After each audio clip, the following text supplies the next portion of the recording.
ہمارے گھر میں ہزاروں چیزیں پڑی ہیں، لیکن وہ جو توکل ہے نا وہ ختم ہو گیا ہے۔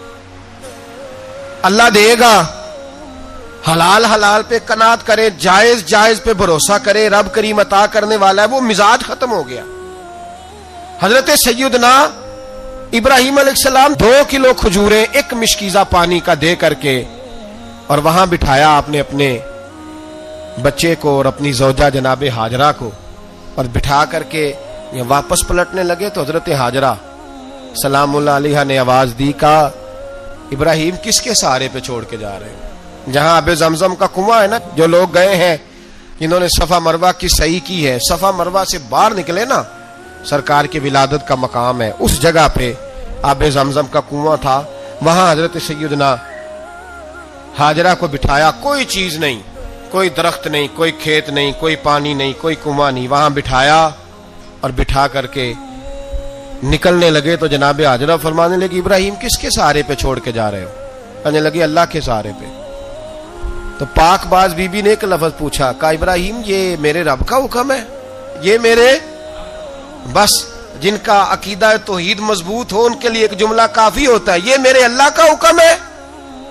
تو جناب ابراہیم علیہ السلام فرمانے لگے ہاجرہ ہاں رب کا حکم ہے۔ جب یہ لفظ کہے تو چاہیے تھا نا حضرت ابراہیم تسلی دیتے، تو بی بی صاحبہ تسلی دینے لگی، عرض کرنے لگی ابراہیم اگر اللہ کا حکم ہے تو پھر آپ ہماری فکر نہ کرنا، اگر یہ رب کا حکم ہے تو پھر ہماری فکر نہ کرنا، جس رب نے ہمیں یہاں تک پہنچایا ہے وہ ہمیں کبھی بھی ضائع نہیں فرمائے گا، پھر فکر نہ کرنا۔ حضرت ابراہیم آ گئے، بات آپ نے سنی ہوئی ہے، اشارہ کرنا مقصود ہے۔ 13 سال میں چلے مان بھی لیا جائے بعض روایات کی روشنی میں کہ آتے جاتے بھی رہے، لیکن مکمل دیکھ بھال اپنے بچے کی پرورش میں پورا حضرت ابراہیم علیہ السلام کا کردار، سارا کردار ماں کا تھا۔ میں جب خواتین کے بارے میں کوئی بات کرتا ہوں تو میں آپ کو اکثر کہتا ہوں کہ یہ صرف بیوی کے لیے حکم نہیں ہوتا، یہ ٹریننگ بیٹی کو دینی ہے اور بہن کو دینی ہے، یہ تربیت کریں اپنے گھر میں۔ میں تجربے کی روشنی میں یہ بات عرض کیا کرتا ہوں کہ بھائی بچے باپ کے فرما بردار اس وقت ہوتے ہیں جب اماں انہیں باپ کا فرما بردار کرتی ہے، اور بچے باپ کے نافرمان بھی تب ہوتے ہیں جب اماں انہیں باپ کا۔ میں نے اپنے کانوں سے سنا ایک دفعہ ایک بچہ اپنے باپ سے کہہ رہا ہے آپ نے تو ساری زندگی باہر گزار دی، پیسے کمانا کون سا مشکل کام ہے، دکھ سکھ تو سارے اماں نے برداشت کیے، سکولوں میں وہ جاتی تھی، فلانا کام وہ کرتی تھی، فلانا کام۔ اب یہ سوچ اس کی ذاتی تو نہیں، یہ اس کو دی گئی ہے، اور اگر اس کو یہ سوچ دے دی جائے کہ اماں کہے کہ میں تو اپنوں میں رہی ساری زندگی، میں نے تو اپنوں میں وقت گزارا، اور تیرا باپ تو کئی دفعہ جنازے بھی نہیں پڑھ سکا، اس نے تو ماں باپ ایسے دفن کر دیے، وہ اگر یہ سوچ فراہم کرے تو پھر بچہ باپ کا فرما بردار ہوتا ہے۔ اور یہ والی روایتیں ہم بیوی کو سناتے ہیں، حالانکہ کس کو سنانی چاہیے؟ بولیے، بہن اور بیٹی کو، بہن اور بیٹی کو سنائیں یہ باتیں، ان کو سمجھائیں تاکہ آگے جا کے وہ جو گھر ترتیب دیں وہ گھر بڑا عمدہ اور نکھرا ہوا ہو۔ حضرت سیدنا ابراہیم 13 سال کے بعد آئے، چونکہ گھر میں اللہ تبارک و تعالیٰ کی دوستی کا چرچا تھا، اللہ تبارک و تعالیٰ کی محبوبیت کا غلبہ تھا۔ 13 سال کے بعد فلما بالغ معہ سعیا، بیٹا جب اتنا بڑا ہوا کہ سال چلنے لگا تو حضرت ابراہیم نے اپنے بیٹے کو بلا کے کہا بیٹا مجھے خواب آئی ہے، میں تجھے ذبح کر رہا ہوں، تیری کیا رضا ہے؟ تو حضرت اسماعیل کہنے لگے یا ابت افعل ما تؤمر، ابا جی اللہ جیسے حکم دیتا ہے میرے ساتھ ویسے ہی کریں، جیسے اللہ حکم دیتا ہے ویسے ہی، بولیے، ویسے ہی کریں۔ حضرت ہاجرہ کو کہا کہ ایک دوست نے دعوت کی ہے تو وہاں جا رہے ہیں، بی بی مطمئن ہے، تفصیلات کی ضرورت نہیں، ختم بات، اعتبار ہے، مطمئن ہو گئی۔ شیطان پیچھے سے آیا اماں کے پاس، ذرا تھوڑی دیر کے لیے تصور جمائیے، یہاں تو پڑوسن آ کے کوئی بات بتا دیتی ہے خاوند کے بارے میں تو کئی مہینے جھگڑا جاری رہتا ہے، پڑوسن محلے دار۔ شیطان نے آ کے بتایا لفظ کیا ہے؟ کہا حاجرہ تمہیں پتا ہے کہاں جا رہے ہیں؟ کہا دوست کی دعوت میں۔ تو کہنے لگے دوست کون ہے؟ رب کریم، اور ابراہیم کا خیال ہے کہ اس رب نے مجھے حکم دیا ہے کہ میں ذبح کروں۔ تو حضرت ہاجرہ کہنے لگی کبھی باپ بھی بیٹے ذبح کرتے ہیں؟ شیطان کہنے لگا ان کا خیال ہے کہ ان کے رب نے حکم دیا ہے۔ تو جناب ہاجرہ فرمانے لگی اگر رب نے حکم دیا تو پھر تو مجھے شیطان لگتا ہے، تو مجھے شیطان لگتا ہے. کہا کیا مطلب؟ فرمانے لگی اگر رب کریم کا حکم ہے تو میرے پاس ایک اسماعیل ہے, اگر 1000 بھی ہوتے میں سارے اللہ کے راستے میں پیش کر دے دیتی. مالک کا ہی تو ہے سارا کچھ, اسی کا ہے, اس میں لیت اللہ کی کیا گنجائش. حضرت سیدنا ابراہیم علیہ السلام نے بیٹے کے حلق پہ چھری رکھ بھی دی اور چھری چلا بھی دی, رکھ بھی دی, اور وہ تو اللہ کریم نے فرمایا یا ابراہیم قد صدقت الرؤیا, ابراہیم تو نے خواب سچا کر دکھایا, وہ قیامت تک تیرا نام رہے گا. حضرت ابراہیم نے وطن بھی دیا, جان بھی دی, بیٹا بھی, اللہ کریم نے دمبے دیے, فرمایا یہ فدیہ ہے. اب یہ قربانی قیامت تک حضرت ابراہیم کے طریقے کے مطابق جاری ہے. حضرت ابراہیم بہت بڑے مہمان نواز تھے, بہت بڑے. آپ جب مصر میں قیام تھا تو بڑے بڑے لمبے چوڑے لنگر پکتے تھے, لوگ آیا جایا کرتے تھے, بڑا تفصیل کے ساتھ کھانا ہوتا تھا. مہمان نوازی آپ کی خاص صفت مبارکہ ہے. ہمارے ہاں بھی مہمان نوازی ہوتی ہے امیروں کی, بلکہ اب تو مہمان نوازی اس طرح کی ہے کہ کل تیری میرے پاس دعوت ہے اور پرسوں میری تیرے پاس ہے. وہی امیروں میں وہ چکر رہتا ہے, پارٹیاں دوست ایک دوسرے کو ڈالتے ہیں, تیری طرف پارٹی تیری طرف, اور اسی انداز میں اب یہ عید آئے گی نا, ٹکا پارٹیاں ہوں گی جگہ جگہ, اور لوگ سوال پوچھنے لگے ابھی سے, کہتے ہیں قربانی کا کتنا گوشت گھر رکھنا جائز ہے, قربانی کا کتنا گوشت گھر رکھنا جائز ہے؟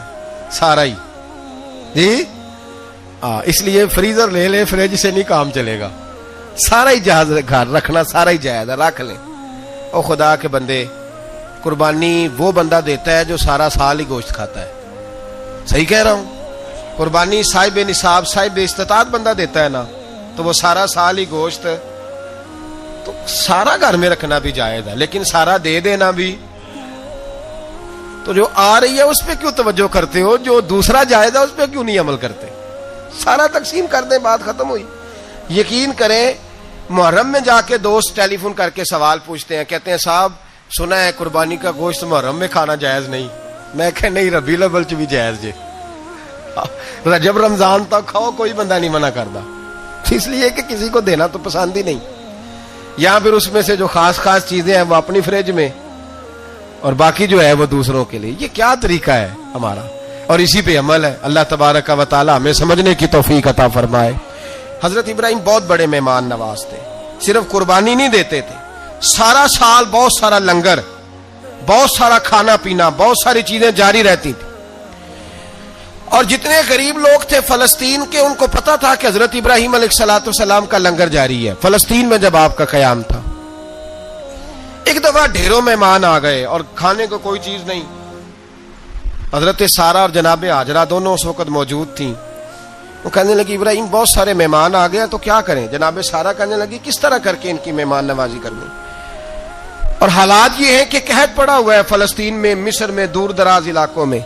تو حضرت ابراہیم کہنے لگے یہ اللہ کے مہمان ہیں اور ہمیں رب کریم کا بندہ سمجھ کے آ گئے, اللہ ہی بندوبست کرے گا. فرمانے لگے میرا مصر میں ایک دوست ہے, وہ قحط کے دنوں میں غلہ جمع کر لیتا ہے, میں اس کی طرف پیغام بھیجتا ہوں, مجھے امید ہے وہاں سے غلہ ملے گا. 2 3 5 اونٹ والے غلام بلائے اور ان کو کہا کہ جاؤ غلہ لے آؤ مصر کے دوست سے.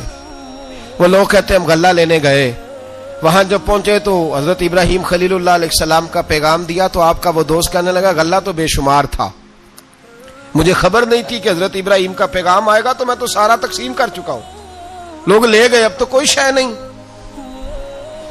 اب وہ خالی آ گئے 5 کے 5 اونٹ. جب خالی آئے تو حضرت ابراہیم کی حویلی کی دیواریں چھوٹی چھوٹی تھیں. ان غلاموں میں سے, خادموں میں سے, آپ کے ان چاہنے والوں میں سے ایک کہنے لگا یار وہ غریب تو انتظار کر رہے ہوں گے کہ غلہ لینے گئے ہیں, ہمیں روٹی ملے گی. چھوٹی چھوٹی دیواریں ہیں, وہ جب دیکھیں گے نا خالی آ گئے تو انہیں تکلیف ہوگی. اس طرح کرو بوریوں میں ریت بھر لیتے ہیں, ریت بھر کے لے جاتے ہیں, بعد میں اندر رکھ کے انہیں سمجھا بہلا لیں گے, یا حضرت ابراہیم کو بتائیں گے, وہ خود ہی ان لوگوں کی دل جوئی فرمائیں گے. اب غلہ کی جگہ ریت بھر کے اونٹوں پہ رکھ کے لائی گئی. لا کے بوریاں جب رکھ دی گئیں, حضرت ابراہیم علیہ السلام دوپہر کے وقت آرام فرما رہے تھے. بی بی سارہ اٹھی, کہتی ہیں جب میں نے دیکھا نا کہ بوریاں پہنچ گئی ہیں تو گئی, غلام کو ساتھ لیا اور اس کو جب کھولا نا تو کہتی اتنی حسین گندم میں نے پہلے کبھی دیکھی نہیں تھی، اتنا پیارا دانہ میں نے کبھی ملاحظہ ہی نہیں کیا تھا۔ فرماتی ہیں جب اس کو پیس کر چکی میں روٹیاں پکائیں تو خوشبو دور دور تک پھیل گئی، اعلیٰ غذا بنی، بڑے بڑے کھانے بیویوں نے مل کے پکائے، چن دیے گئے۔ حضرت ابراہیم اٹھے تو لوگ کھانا کھا رہے، سجدہ شکر ادا کیا، اور جب سجدے میں گئے تو وہی آنے لگی، پھر رونے لگے۔ جب پلٹ کر باہر تشریف لائے تو جناب سارا کہنے لگی ابراہیم تمہارا مصری یار بڑا اچھا ہے، اس نے اتنی اعلیٰ گندم بھیجی ہے کہ اتنی تو میں نے پیاری گندم کبھی دیکھی نہیں۔ جناب ابراہیم مسکرائے، فرمانے لگی سارا یہ مصری یار نے نہیں بھیجی، یہ میرے عرشی یار نے بھیجی ہے، یہ میرے عرشی یار نے بھیجی ہے۔ بھائی مہمان نوازی مزاج تھا، ہاتھ لٹا دینا مزاج تھا، دوسروں کی اشک شوئی مزاج تھا۔ حضرت ابراہیم علیہ السلام کا طریقہ ہے قربانی، حضور نے ان کا طریقہ بیان کیا۔ اگر سال کے بعد قربانی دینا ان کا طریقہ ہے تو سارا سال غریبوں کو روٹی دینا بھی حضرت ابراہیم کا طریقہ ہے، سارا سال غریب کی نوکری کرنا یہ بھی حضرت ابراہیم کا طریقہ ہے، بھوکے کو کھانا کھلانا یہ بھی۔ میرے مصطفیٰ کریم سید عالم صلی اللہ علیہ وسلم سے صحابہ نے پوچھا حضور بہترین مسلمان کون ہے؟ بہترین مسلمان؟ تو حضور نے فرمایا جو سلام لینے میں پہل کرے اور غریب کو روٹی کھلانے میں سب سے اچھا ہو، وہ بہترین مسلمان ہے، زبردست مسلمان۔ ہمارے ہاں دعوتیں ہوتی ہیں تو امیروں کی، افطاریاں تو امیروں کی، اور میرے مصطفیٰ کریم علیہ السلام نے فرمایا بدترین دعوت ہے جس میں امیر بلائے جائے غریب نہ بلائے جائے، وہ بدترین دعوت حضرت ابراہیم کا طریقہ رہا، ساری زندگی مہمان نوازی۔ اور دوسرا ان کا مزاج تھا، اللہ سے پیار ہو گیا تھا نا، جب رب کریم سے محبت ہوتی ہے نا اور محبت کا احساس ہوتا ہے دل میں، پھر سجدے لمبے ہوتے ہیں۔ عام آدمی تو نماز بھی نہیں پڑھ سکتا، اسے خدا سے محبت ہوتی ہے وہ تہجد بھی نہیں چھوڑ سکتا۔ وہ یہ محبت کی بات ہے نا، جس کو پیار ہوتا ہے اس کی تہجد بھی ہے، اس کی اشراق بھی ہے، چاشت بھی ہے، اس کے عمرے بھی ہیں، اس کے حج بھی ہیں، اس کے بار بار کعبۃ اللہ کے دیدار بھی ہیں۔ یہ محبت الہی ہے، جوش مارتی ہے۔ ان لوگ سجدہ کرتے ہیں تو اٹھتے ہی نہیں، اللہ کے بندوں سے پیار کرتے اللہ کی۔ حضرت ابراہیم کو رب کریم سے اتنی محبت تھی، اتنا پیار تھا کہ وہ آپ کی زندگی کے ہر پہلو سے چھلکتا تھا۔ ایک وقت ایسا آیا کہ اللہ تعالیٰ نے حضرت ابراہیم کو بہت زیادہ مال عطا فرمایا، اتنے اونٹ گنے نہیں جاتے، گائیں اتنی زیادہ کہ شمار نہیں ہوتی، بکرے بکریاں اتنی زیادہ کہ شمار، بہت زیادہ مال اللہ نے عطا فرمایا۔ اور ابھی کچھ عرصہ پہلے آپ پیچھے جائیں نا تو جو لفظ مال تھا وہ روپے پہ تو بولا ہی نہیں جاتا تھا، وہ جانوروں پہ بولا جاتا تھا۔ بہت زیادہ مال اللہ نے دیا، بکریاں، گائیں، اونٹ، بیل، بڑا کچھ۔ تو رب کریم نے فرشتوں سے فرمایا کہ واتخذ اللہ ابراہیم خلیلا، ابراہیم میرا دوست ہے۔ تو فرشتے کہنے لگے یا اللہ جسے اتنا کچھ دیا جائے اس نے دوست تو بننا ہی ہوتا ہے، تو نوازا ہی بڑا ہے، اتنا مال، اتنے کھیت کھلیان، اتنا کچھ۔ اللہ کریم نے فرمایا جاؤ آزمائش کر لو، امتحان لے لو۔ فرشتہ امتحان لینے پہنچ گیا۔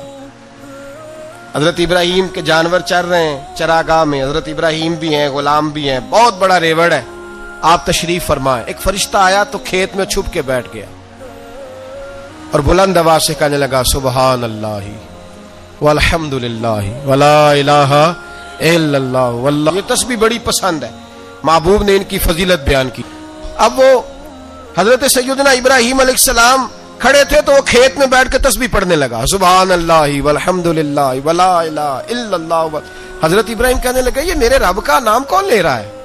بڑی اس کی میٹھی آواز ہے، بڑی، کون ہے؟ ڈھونڈنے لگے، گھومتے گھومتے اس کے پاس چلے گئے، فرشتہ انسانی شکل میں۔ تو میرے رب کا ذکر کر رہا تھا؟ اس نے کہا میں ہی کر رہا تھا۔ فرمانے لگے یار ایک دفعہ پھر نہیں کرتا؟ تو کہنے لگا ابراہیم پہلے تو میں اپنی مرضی سے کر رہا تھا، تو کہتا ہے تو پیسے لگیں گے، پیسے ہیں تو کر دیتا ہوں۔ حضرت ابراہیم کہنے لگے بول تو کیا لے گا؟ میرے اللہ کا ذکر سنانے کا کیا لے گا؟ کہنے لگا جتنی بکریاں آپ چرا رہے ہیں ساری دے دے تو میں اللہ کا ذکر سنا دیتا ہوں۔ آپ نے فرمایا بس جا تیری ساری ہوئی، میرے رب کا ذکر سنا۔ اور پھر شروع ہو گیا سبحان اللہ الحمد للہ ولا الہ الا اللہ واللہ اکبر۔ حضرت ابراہیم علیہ السلام کیف میں، یار پھر ذرا سنا، نا علما وچ پھسا سانو، تو یار دی گل سنا سانو، ذرا دوبارہ سنا۔ پھر سنایا، ایک دفعہ پھر کہا، فرشتہ کہنے لگا بس جی آپ کے پیسے پورے ہو گئے۔ حضرت ابراہیم کہنے لگے چل ایک دفعہ اور سنا. کہنے لگا پیسے لگیں گے. تو کیا لے گا؟ کہنے لگا گائیں بھینسیں ساری میری. فرمایا بس یار اتنی قیمت، تو سنا صحیح، سارا کچھ ہی تیرا. پھر شروع ہو گیا سبحان اللہ والحمدللہ ولا الہ الا اللہ واللہ اکبر. گائیں دے دیں، بھینسیں دے دیں، وہ ذکر سناتا ہے. حضرت ابراہیم کبھی مچلتے ہیں، کبھی روتے ہیں، کبھی آہیں بھرتے ہیں. تو میرے رب کا نام لے رہا ہے، ذرا پھر سے لے. کیف جاری ہے. کہنے لگا بس بھائی. حضرت ابراہیم فرمانے لگے تو اور لے لے جو لینا ہے، مجھے ذکر سنا. اس نے کہا ابراہیم بکریاں میں لے چکا، گائے بھینسیں میں لے چکا، اونٹ رہ گئے، سارے لے لوں گا پھر ذکر سناؤں گا. فرمایا جا تیرا ہوا تو ذکر سناتا رہ، میں دیتا ہوں. دے دیا. کچھ دیر ذکر کیا تو اب خاموش ہو گیا. حضرت ابراہیم خلیل اللہ علیہ السلام فرمانے لگے ذکر سنا. کہنے لگا ابراہیم اب تیرے پاس دینے کو کیا ہے، ہر چیز تو میں لے چکا. آپ فرمانے لگے یہ گائے بھینسیں بکریاں چرانے کے لیے تجھے کوئی نوکر ملازم بھی تو چاہیے نا. تو اس طرح کر مجھے رکھ لے، میں روٹی نہیں مانگوں گا، کھانا نہیں مانگوں گا، تو اللہ کا ذکر سناتا رہنا، میں تیرے جانوروں کی نوکری کرتا رہوں گا. حضرت ابراہیم علیہ السلام نے جب یہ کہا نا، فرشتے کی آنکھوں میں آنسو آ گئے. تر دامنی پہ شیخ ہماری نہ جائیے، ہم دامن نچوڑ دیں تو فرشتے وضو کریں. فرشتہ رو پڑا اور کہنے لگا ابراہیم مجھے سینے سے لگاؤ، آپ واقعی اس قابل ہے کہ اللہ آپ کو اپنا دوست بنائے، واقعی اس قابل ہے کہ رب آپ کو اپنا. حضرت ابراہیم علیہ السلام کا خدا سے محبت کرنے کا نرالا انداز. اور میرے بھائی یہی محبت انہیں میرے مصطفیٰ سے بھی تھی. ایک نبی گھر بنا رہا ہے، دوسرا بنوا رہا ہے. حضرت اسماعیل علیہ السلام پتھر اٹھا کے لا رہے ہیں، جناب ابراہیم بنا رہے ہیں.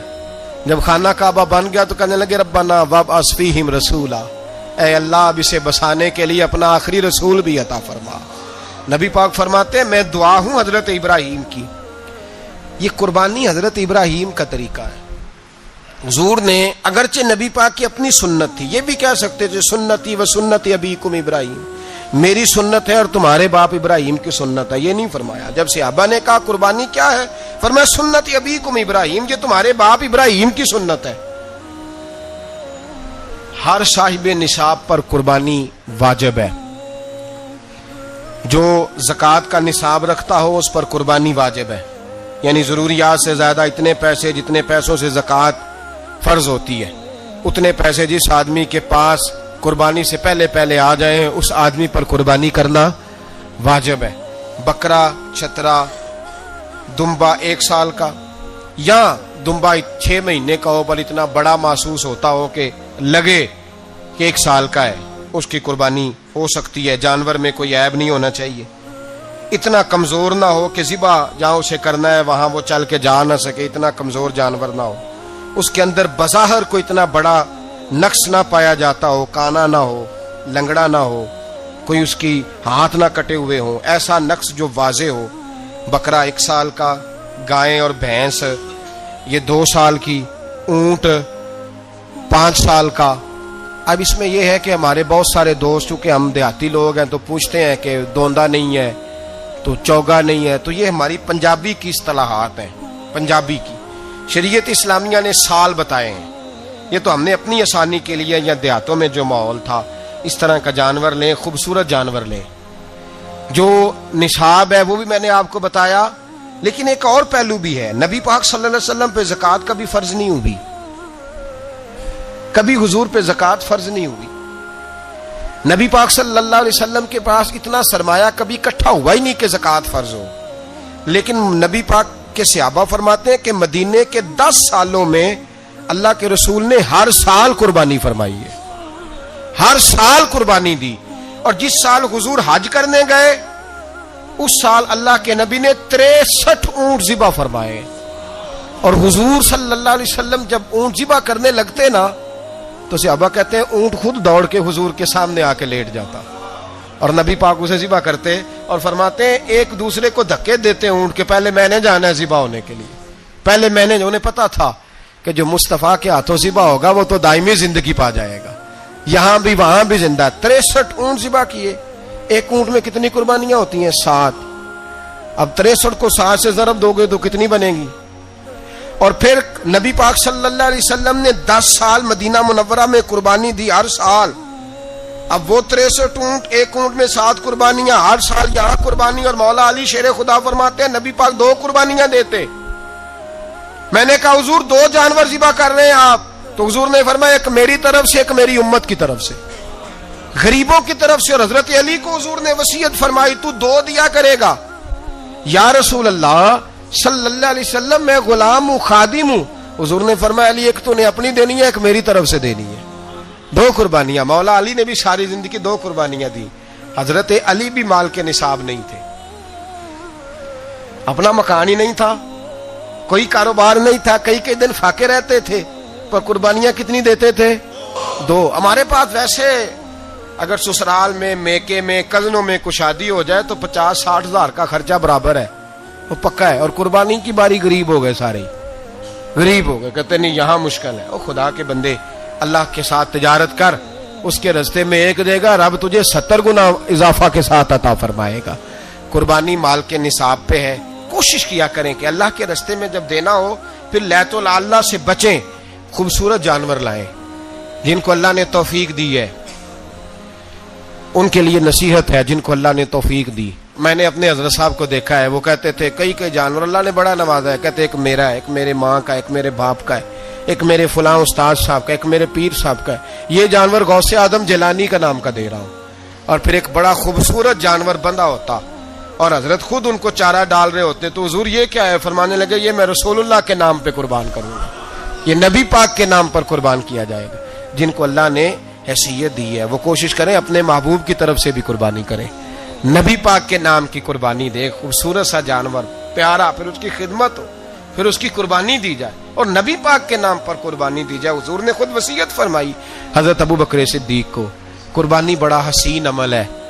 اور میرے نبی پاک صلی اللہ علیہ وسلم نے ناراضگی بھی فرمائی، ذرا خوگر حمد سے تھوڑا سا گلا بھی سن لے۔ میرے حبیب نے فرمایا جو طاقت کے باوجود قربانی نہ کرے وہ ہماری عیدگاہ میں عید کی نماز پڑھنے نہ آئے، وہ نہ آئے۔ اور یا رسول اللہ جو کرے گا، فرمایا قربانی کے جانور کا خون کا قطرہ بعد میں زمین پہ گرے گا، اللہ اس کے سارے گناہ پہلے معاف فرما دے گا، اللہ اس کے سارے گناہوں کو بخشے گا۔ قربانی کریں، خوبصورت انداز میں کریں، اللہ کی رضا کے لیے۔ بزرگوں نے لکھا ہے 3 حصے کرو گوشت کے، ایک گھر میں رکھو، ایک رشتہ داروں میں بانٹو، پڑوسیوں میں بانٹو، اور تیسرا فقط غریبوں کو دو۔ لیکن میں اکثر یہ سوچتا ہوں کہ ہمارے ہاں قربانی کرتا ہی وہ ہے جن کے گھر میں ہر جمعرات کو چھوٹا گوشت پکتا ہے، اور جن کے گھر میں ہفتے میں 3 دفعہ مرغی کا گوشت پکتا ہے، وہی تو قربانی دینے کے قابل ہوتے ہیں۔ تو وہ بھی اگر قربانی کے بکرے میں سے بھی تیسرا رکھنا چاہیں تو اجازت تو ہے، میں نے کہا سارا رکھنے کی بھی اجازت ہے، لیکن اگر آپ مہربانی کریں، کوشش کریں کہ یار ہم تو سارا سال ہی کھاتے ہیں، اور ہمارے یہاں جو گوشت تقسیم ہوتا ہے نا وہ بھی باری لگی ہوئی ہے، ادھر سے پلیٹ آئی تھی گوشت کی تو ادھر سے بھر کے چلی گئی، بھئی اس نے کی ہے، اس کو بار بار گوشت دینے کا کیا مطلب ہے؟ آپ یہ دیکھیں عزیزوں میں، رشتہ داروں میں، اور میں اگر تھوڑا سا آپ کی توجہ کرانے میں کامیاب ہو جاؤں تو سفید پوش لوگوں کو دیکھیں، کچھ سفید پوش ہیں، سفید پوش جن کے اوپر قرضے ہیں، بیماریوں نے جکڑ لیا ہے، گھر میں بڑے بڑے سخت مریض آ گئے ہیں، سفید پوش پہلے دیا کرتے تھے۔ آپ ان سے پوچھتے ہیں صاحب قربانی، تو بات کو ٹالتے ہیں، وہ کہتے ہیں سوچ رہا ہوں کوئی حصہ ڈال جائے، پردہ پوشی کرتے ہیں، کہتے ہیں کہیں حصہ رکھا ہوا ہے، پردہ پوش۔ اکثر وہ لوگ قربانی نہیں دے پاتے، اکثر دیا کرتے تھے اب نہیں دے پا رہے، کیوں؟ اس لیے کہ مشکلات ایسی آ گئیں۔ ان لوگوں کا خیال کریں، ان کے گھروں تک گوشت پہنچا کے آئیں، ان پر توجہ کریں۔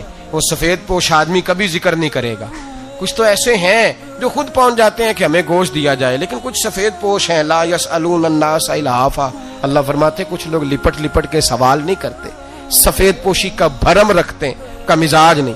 ان کی طرف دیکھیں، اپنے رشتہ داروں کو دیکھیں، خاص کر ان رشتہ داروں کو دیکھیں جن کا آپ کو پتہ ہے کہ غریب ہیں، مجبور ہیں، ان کے گھروں میں گوشت بھیجیں۔ غریب بیٹیوں، غریب بہنوں کا خیال کریں، اس طرف متوجہ ہوں، ان کے ساتھ اس نے سلوک کریں، اس طرف آپ لوگ خیال کریں۔ اللہ ہمیں سمجھنے کی توفیق عطا فرمائے۔ جان والیا جان دی خیر ہووی،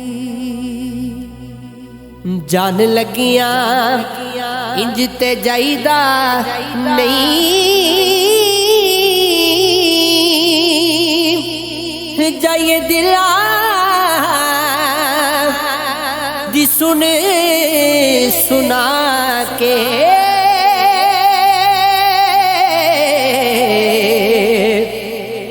ਵਹਿਮ ਕਿਸੇ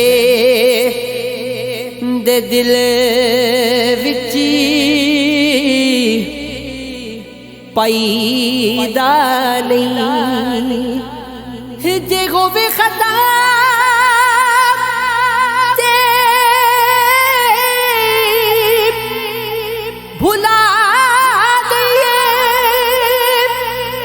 ਜਾਨ ਬੁੱਝ ਕੇ ਦਿਲ ਹੁਕਰਾਈ ਦਾ ਨਹੀਂ ਕਸੂਰਮੰਦ ਸਿਆਣਿਆ ਆਖਿਆ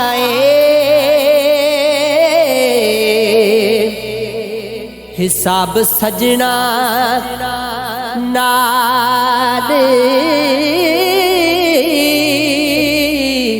ਮੁਕਈਦਾ ਨਹੀਂ ਦਾਣੇ ਪਾ ਕੇ ਪੁੱਛ ਪੁੱਛ